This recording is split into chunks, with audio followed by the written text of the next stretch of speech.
വയനാട് മുണ്ടക്കൈ ഉരുൾപൊട്ടലിൽ 310 ഹെക്ടറിൽ കൃഷി നശിച്ചതായി റിപ്പോർട്ട്. 750-ലധികം കുടുംബങ്ങൾ മേഖലയിൽ കൃഷിയെ ആശ്രയിച്ചു മാത്രം ജീവിക്കുന്നവരാണ്. 6 ഹെക്ടറിലധികം വനഭൂമിയും ചെളിയിൽ പൊതിഞ്ഞുപോയെന്നാണ് പുറത്തുവരുന്ന കണക്ക്. 750-ലധികം കുടുംബങ്ങൾ പ്രദേശത്ത് കൃഷിയെ ആശ്രയിച്ചു മാത്രം ജീവിച്ചവരാണ്. ഇവരുടെ ഉപജീവന മാർഗം കൂടിയാണ് ഉരുൾപൊട്ടലോടെ വഴിമുട്ടിയത്. വാസയോഗ്യമല്ലെന്ന് വിധി എഴുതിയ പ്രദേശത്ത് ഇനി കൃഷി ഇറക്കുവാൻ കഴിയുമോ എന്ന ആശങ്കയിലാണ് കർഷകർ.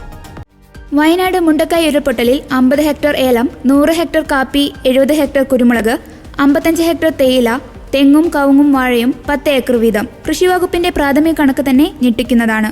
ഇത് കൂടാതെയുമുണ്ട് നാശനഷ്ടങ്ങൾ.